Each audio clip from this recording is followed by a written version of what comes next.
बिस्मिल्लाहिर्रहमानिर्रहीम। अस्सलाम वालेकुम। मुझे उम्मीद है मुझे देखने वाली मेरी प्यारी ऑडियंस खैर खैरियत से होगी। आज मैं आपके लिए बहुत ही आसान चॉकलेट केक की रेसिपी लेकर आई हूँ, जिसे आप आराम से 4 से 5 दिन के लिए सेव भी कर सकते हैं। लेकिन ये इतना सॉफ्ट, इतना यमी बनता है कि इसको सेव करने का मौका ही नहीं मिलता। ये उसी टाइम ही ख़त्म हो जाता है। बच्चे चॉकलेट केक हो और बच्चे छोड़ दें, ये कैसे हो सकता है? बच्चों को इतना पसंद होता है कि वो उसी टाइम उसको फ़िनिश कर देते हैं। मैं आज आपको इतने आसान तरीके से बताऊंगी और इतना सॉफ्ट और इतना क्विक बताऊंगी कि आप इसको आराम से बना सकते हैं और बच्चों को आप दे सकते हैं। तो इसके लिए जिन चीज़ों की हमें ज़रूरत है, हम सबसे पहले उन चीज़ों को देख लेते हैं। सबसे पहले मैंने 1 कप मैदा लिया है, जिसको मैंने अच्छे तरीके से छान लिया है। छानिएगा ज़रूर ताकि उसमें कोई कीड़ा वगैरह ना हो। उसको छानेंगे तो बहुत ही अच्छे तरीके से केक आपका फ्लफ़ी बनेगा। 1 कप मैंने इसमें चीनी ली है, हाफ़ कप मैंने ऑयल लिया है, हाफ़ कप दूध लिया है, 2 tablespoon cocoa powder, 2 teaspoon baking powder, half teaspoon मीठा सोडा। आज मैं आपको किसी मोल्ड में केक बनाना नहीं बता रही। आज मैं आपको इसको घर की जो आम देचकी होती है, उसमें आपको केक को बेक करना बता रही हूँ, ताकि अगर आपके पास कोई मोल्ड नहीं है तो आप केक बना सकें। तो ये मैंने एक छोटी देचकी ली है। इस चीज़ का आपने ख्याल रखना है कि ये स्टील की ना हो, क्योंकि स्टील में बेक नहीं होता। अगर आपके पास बटर पेपर है, आप बटर पेपर भी यूज़ कर सकते हैं। मैं इसमें आज आपको मैदे के साथ बनाना बता रही हूँ। सबसे पहले मैंने इसको ग्रीस किया, उसके बाद मैंने इसमें 2 टेबलस्पून मैदा डालकर उसको इस तरह से टैप किया। जब आप इसको ऐसे टैप करते जाएंगे तो वो मैदा जो है ख़ुद ब खुद हर तरफ लग जाएगा, क्योंकि हमने पहले देचकी को ग्रीस किया हुआ था। जब ग्रीस किया हो तो मैदा हर तरफ खुद ही लग जाएगा। तो आप ये देख सकते हैं इसके चारों साइडों पर अच्छे तरीके से मैदा कोट हो गया है। मोल्ड को इसलिए हमने पहले रेडी कर लिया है ताकि हमें जब बैटर रेडी करें तो हमें वेट ना करना पड़े। अब एक साफ बाउल में मैंने मैदा लिया है, जिसको मैंने अच्छे तरीके से छान लिया था।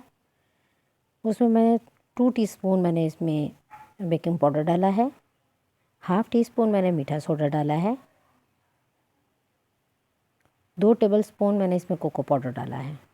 आप डार्क वाला कोको पाउडर भी ले सकते हैं, मैंने लाइट वाला लिया है, क्योंकि मुझे बहुत ज़्यादा डार्क चॉकलेट वाला केक जो है वो नहीं पसंद। तो अगर आपको वो पसंद है आप वो भी ले सकते हैं। इन चीज़ों को अच्छे तरीके से मिक्स कर लेंगे और मिक्स करके एक साइड पर इनको रख देंगे, ताकि ये हमारा जो मटेरियल है ये रेडी हो जाए। इसको हम साइड पे कर देते हैं। अब एक साफ जग लेंगे, उसमें मैं 2 अंडे डालूँगी। दोनों को ये देखिए मैंने तोड़ के निकाल लिया है। आपने अंडों को चेक कर लेना है कि अंडे ठीक हों, और सबसे बड़ी बात कि जो अंडे हैं वो रूम टेम्परेचर पे होने चाहिए। फ्रिज के अंडे यूज़ नहीं करने, उससे केक जो है वो सॉफ्ट नहीं बनता और फ्लफ़ी नहीं होता। 1 कप मैंने इसमें साथ में चीनी भी डाल दी है। हाफ़ कप मैंने जो ऑयल रखा था वो भी डाल दिया है। हाफ़ कप ही इसमें मैं दूध भी साथ में डाल दूँगी। इन चारों चीज़ों को अच्छे तरीके से हम ग्राइंड कर लेंगे, जिसमें मैंने दूध भी डाल दिया है। और इनको दूध भी जो है वो भी अपने रूम टेम्परेचर पे लेना है।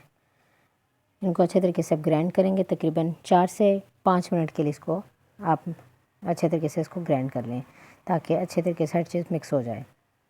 अब इसको हम ये ड्राई जो बैटर हमने रखा था बना के, उसमें हम डाल के इसको मिक्स करेंगे।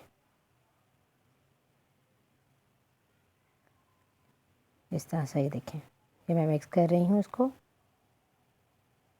मैंने हैंड बीटर जो है वो यूज़ किया है, उसके साथ मैं अच्छे तरीके से इसको ये देखिए मिक्स कर रही हूँ। इसी तरह जो लोग मेरे चैनल पर नए हैं उनसे मेरी रिक्वेस्ट है वो मेरे चैनल को लाइक करें, शेयर करें और सब्सक्राइब करें, और साथ लगे हुए बेल आइकन को ज़रूर प्रेस करें, ताकि उनको मेरी हर आने वाली नई वीडियो का नोटिफिकेशन मिलता रहे। ये देखिए मैंने इसको इतने अच्छे तरीके से मिक्स कर लिया है कि इसमें कोई लम्प नहीं है, बिल्कुल ये बैटर रेडी हो गया है।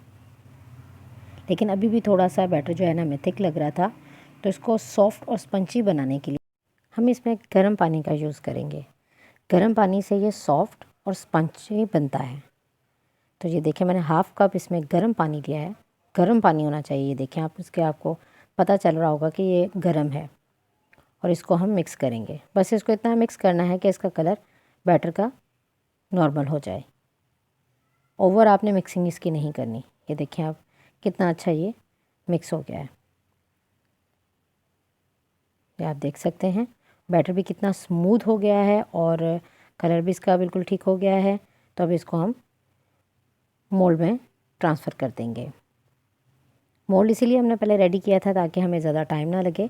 तो उसमें हमने इसको डाल दिया है और इसको मैं बेक करूँगी ओवन में तकरीबन 30 से 35 मिनट के लिए।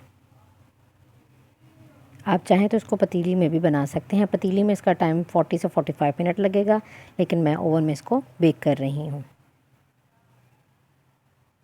और ओवन में तकरीबन 30 से 35 मिनट इसको रेडी होने में लग जाएंगे। इसको हल्का सा टैप करेंगे और बेक होने के लिए रख देंगे। अब मिलती हूँ 35 मिनट्स के बाद। ये देखें 30 से 35 मिनट के बाद मैंने इसको चेक किया, ये बिल्कुल रेडी हो चुका था। इसको फिर मैंने निकाल कर 5 मिनट के लिए रख दिया और अब इसको मैं नाइफ़ की मदद से पतीली से अलग करूँगी और इसको एक प्लेट की मदद से प्लेट में ट्रांसफ़र कर लूँगी। देखें पतीली गर्म है इसकी, तो इसको हमने इस तरह से अलग किया। ये देखें कितना सॉफ्ट है और कितना फ्लफ़ी बना है। ये देख सकते हैं आप कि लुक देखें कितनी प्यारी आ रही है। इस तरह भी आप खाना चाहें तो इस तरह भी इसको चाय के साथ यूज़ कर सकते हैं। अब इसका हम गनाश बना लेते हैं। उसके लिए मैंने 2 टेबलस्पून कोको पाउडर लिया है, हाफ़ कप दूध लिया है और तकरीबन थोड़ी सी मैंने डार्क चॉकलेट मेरे पास पड़ी थी, वो मैंने साथ में वो भी रख ली है और 2 टेबलस्पून मैंने इसमें चीनी डाली है। अब एक साफ पैन हम लेंगे। इन सब चीज़ों को अच्छे तरीके से पहले मिक्स करेंगे। फ्लेम ऑन नहीं करनी है अभी आपने। ये 2 टेबलस्पून कोको पाउडर, 2 टेबलस्पून चीनी और हाफ़ कप दूध है। इन सब चीज़ों को अच्छे तरीके से पहले मिक्स करेंगे ताकि इनमें कोई लम्स वगैरह ना हो। ये देखें इसको पहले मैं मिक्स करूँगी। बस यहाँ पे आपने फ्लेम ऑन नहीं अभी करनी, पहले इसको फ्लेम के बगैर ही आपने इसको अच्छे तरीके से मिक्स करना है, क्योंकि अगर हमने साथ में फ्लेम ऑन कर दी तो ये जो इसके लम्स हैं वो मिक्स नहीं होंगे, वो इसी तरह ही पकना शुरू हो जाएंगे। जब ये मिक्स हो जाए अच्छी तरह, ये देखें स्मूथ हो गया है बैटर, तो अब मैं फ्लेम ऑन करूँगी। फ्लेम इतनी लो रखनी है जैसे हम चावलों के लिए दम वाला फ्लेम रखते हैं ना, लो, बिल्कुल बिल्कुल लो, वो आपने रखनी है। और इस चीज़ का ख्याल रखना है कि इसमें साथ साथ चम्मच चलाते जाना है ताकि ये नीचे ना लगे। जब थोड़ा सा पकना शुरू हो गया तो इसमें मैंने चॉकलेट भी डाल दी, जो डार्क चॉकलेट मेरे पास पड़ी थी वो थोड़ी सी वो भी मैंने डाल दी। वो भी तकरीबन 2 टेबलस्पून के करीब है। उसको भी डाल के मेल्ट कर लेंगे। अगर आपके पास नहीं है तो आप ना भी डालें, कोई ऐसा मसला नहीं है। ये देखें इसको मैंने मिक्स किया, ये उसमें मेल्ट होना शुरू हो गई है। आप इसको भी बनाकर सेव कर सकते हैं, बच्चों को स्लाइस पे लगा के दे सकते हैं। बच्चे इस तरह भी बहुत शौक़ से खाते हैं। इसको फिर मैंने रेडी करके ठंडा होने के लिए रख दिया था। तकरीबन आधे घंटे के लिए मैंने इसको रखा, वो नाश ठंडा होके थोड़ा सा थिक हो गया। ये देखें। अब केक की गार्निशिंग करने के लिए मैं केक की दूसरी साइड लूँगी, उल्टी साइड। उसको मैंने इस तरह उल्टा करके रख लिया है प्लेट में और अब ऊपर से इस तरह डालूँगी। गनाश भी ठंडा है और केक भी ठंडा है मेरा। गर्म लेंगे तो बिल्कुल भी नहीं अच्छा बनेगा। इस चीज़ का भी ख्याल रखना है कि आपका गनाश भी ठंडा हो और केक भी ठंडा हो। ये भी थोड़ा सा और थिक होना था। अगर मैं इसको थोड़ा टाइम और रख देती तो ये और अच्छे तरीके से थिक हो जाता।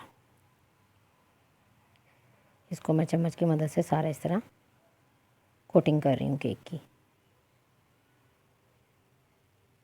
आप नीचे कोई स्टैंड भी रख सकते हैं, उसके ऊपर भी रख कर इसको कोटिंग करेंगे ताकि जो एक्स्ट्रा गनाश है वो नीचे आ जाएगा।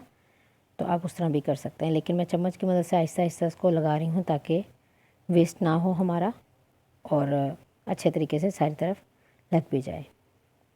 देखिए इसमें शाइन कितनी है, कितना स्मूथ बना है।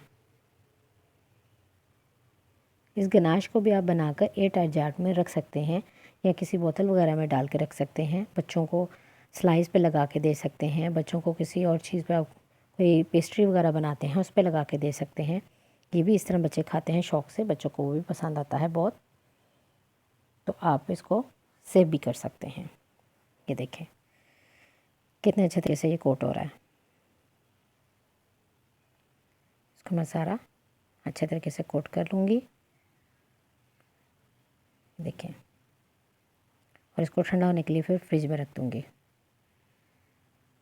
गार्निशिंग के लिए ऊपर से मैं थोड़े से चोको चिप मेरे पास पड़े थे, आप वो भी डाल सकते हैं।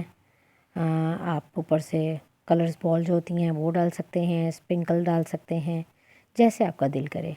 आप ड्राई फ्रूट के साथ भी इसकी गार्निशिंग कर सकते हैं। उसके साथ भी कर सकते हैं, जो नारियल का पराठा होता है उसके साथ भी आप इसको गार्निशिंग कर सकते हैं। लेकिन मेरे पास जो चीज़ें थी, कलरफुल बॉल्स पड़ी हुई थी थोड़ी सी, थोड़े से मेरे पास ये पड़े हुए थे, वो भी मैंने डाल दिए। तो आप जैसे चाहे अपनी मर्ज़ी से इसकी गार्निशिंग कर सकते हैं।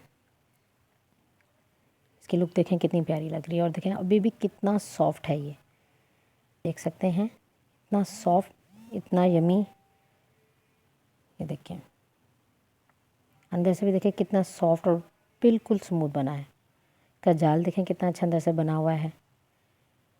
तो बच्चों को तो बहुत ज़्यादा पसंद आएगा, बड़ों को भी बहुत पसंद है। आप शाम की चाय के साथ भी इसको खा सकते हैं।